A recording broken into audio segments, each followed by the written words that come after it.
বুধবারই রাজ্যে আসছেন অমিত শাহ। মায়াপুরে ইসকনের কর্মসূচিতে যোগ দিতে তিনি আসছেন এই রাজ্যে। আগামী বুধবার দুপুর 1:30টার পর কলকাতা বিমানবন্দরে নামবেন অমিত শাহ। সেখান থেকে কপ্টারে মায়াপুর চলে যাবেন তিনি।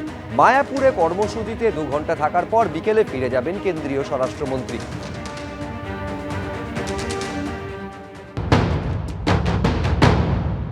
মাননীয় গৃহমন্ত্রীজি আসবেন মায়াপুরে। গৌড়ীয় মঠ সম্প্রদায় এবং অন্যান্য সম্প্রদায়ের সন্ন্যাসীদের, সাধুগুরু বৈষ্ণব যারা আছেন তাদের সাথে বসবেন। মাননীয় অমিত শাহজির বহুদিনের ইচ্ছে ছিল আসার। এর আগেও একবার আসার তার ব্যবস্থা হয়েছিল, কিন্তু প্রোগ্রাম কোনো কারণে ক্যান্সেল হয়, একটা বড় দুর্ঘটনা ঘটে যাওয়ার জন্য সেই সময়। তো মাননীয় গৃহমন্ত্রী এলে পরে অত্যন্ত ভালো হবে, কারণ মায়াপুরে বিশ্বের সর্ববৃহৎ মন্দির শুরু হতে চলেছে আর কিছুদিনের মধ্যেই। এবং শিল প্রভুপাদের সাধনা অন্যতম সাধনা ছিল যে এই মন্দির তৈরি হবে মায়াপুরে, ইসকনের হেডকোয়ার্টার। সেই উপলক্ষে মাননীয় গৃহমন্ত্রী আসবে। এর ফলে আমাদের বাংলার যে বৈষ্ণব আন্দোলন এবং অন্যান্য সনাতন ধর্মাবলম্বী মানুষ যারা আছেন তাদের আত্মবিশ্বাস এবং মনোবল আরও বাড়বে বলে আমার মনে হয়।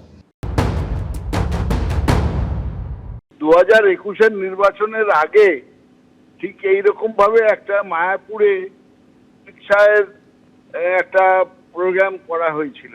মায়াপুরের যারা সন্ন্যাসী ওখানে যারা থাকেন তারা অর্থ ব্যয় করে স্বরাষ্ট্রমন্ত্রী আসছেন সেই জন্য প্রস্তুতি নিয়েছিলেন।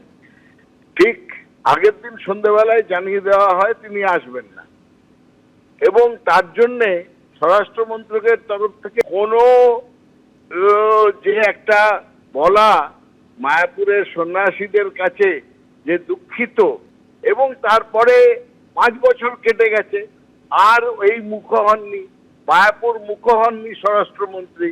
আবার ভোটের বাজার এসছে, আবার আসছেন উনি। সুতরাং এর মধ্যে সনাতনও নেই, ধর্মও নেই, এর মধ্যে শুধু আছে ওই ভোটের জন্যে তাদের উদ্দেশ্যমূলক ভাবে আসার কথা। বিজেপি পার্টি তো ধর্মীয় আবেগকে হাতিয়ার করে ভারতবর্ষে ভোট করছে, তার সঙ্গে বাংলা পশ্চিমবঙ্গে বাদ দেবে?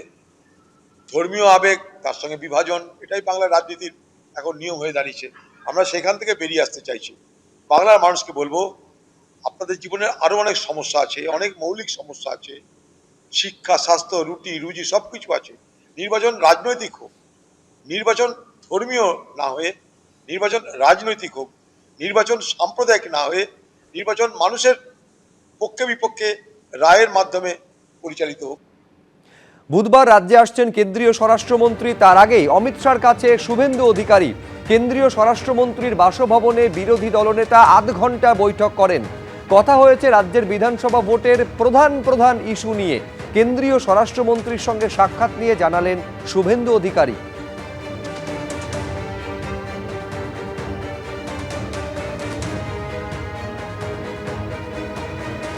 এবিপি আনন্দ, এগিয়ে থাকে, এগিয়ে রাখে।